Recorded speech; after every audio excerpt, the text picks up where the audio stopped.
The gentlelady yields back. For what purpose does Mr. Bishop seek recognition? Move to strike the last word. Gentleman is recognized.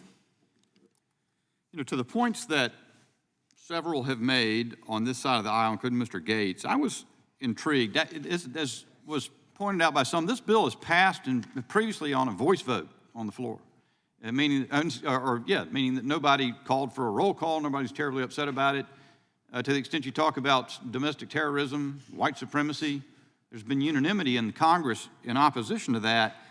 But the problem is, and the reason the parents going to school board meetings and being the subject of the Attorney General's memorandum calling for meetings all over the country of federal law enforcement with other community leaders to sort of target them, and the threat tagging and so forth, the reason that gets called up is it begs the question, what is the motivation of this? And I was listening to my colleagues, Mr. Chairman, Ms. Jackson Lee, she gave a roll call, as she said, but she didn't mention Waukesha, Wisconsin. Why not?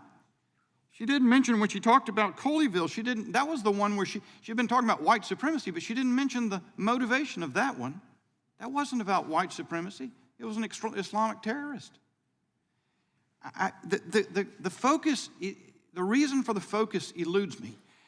So I looked at the chairman's memo to the committee, and you have, here it is, it's hate crime and domestic terrorism statistics. It says since there's been a 30% increase in 2019 in incidents motivated by race, ethnicity, or ancestry. Interesting thing to me is that reminded me of another statistic. There's been a 30% increase in homicides in 2020 across the country.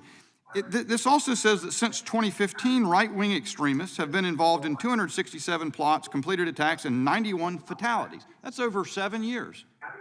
Just under half were in connection with those involved white supremacy. That would suggest about 45. Well, just in that year of increase in homicides, 5,000 more people were killed. How is this the priority? How is this the one that justifies reorganizing the FBI? And in order to do it, you redefine effectively what domestic terrorism is. Domestic terrorism is in a statute along with international terrorism. The only difference is international terrorism is that which occurs abroad, usually injuring Americans somehow, or that which transcends boundaries. Domestic is just the results happen in the United States. Well, you strip away all of that for the purpose of doing this reporting, except for those that are committed by people that are citizens or domiciled in the United States. Who are you targeting? And then later on of course, mention's been made of the January 6th riot at the Capitol. You have two things here.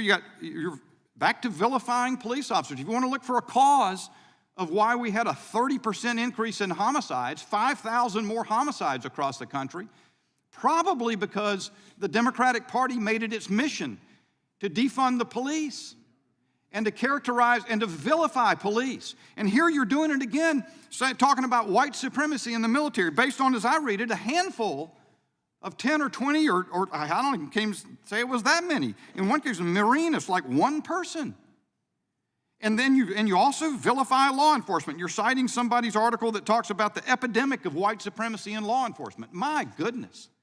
Have you learned nothing since undertaking the stupidest political activism in the history of the world to attack and defund police? Murders go through the roof, 5,000 more murders. But where is your priority? The priority is to codify. In fact, what are you doing here? You're codifying practices apparently the FBI is already undertaking. But I suggest that the activities the FBI has undertaken ought to be cause for concern. We haven't seen, there's been absolutely a total nonchalance from the majority about the Attorney General's memo. The chairman just said in the opening remarks in response to Mr. Jordan that it's no big deal. The National School Boards Association apologized for its letter. Indeed it did. But the Attorney General has not withdrawn his memorandum directing federal law enforcement across the country to focus on parents. We had the U.S. Attorney from Washington in here just a week or so ago in the crime committee, and we asked him, did you have any incidents in Washington that justified this? Nope, didn't know of any that warranted a nationwide scope of action.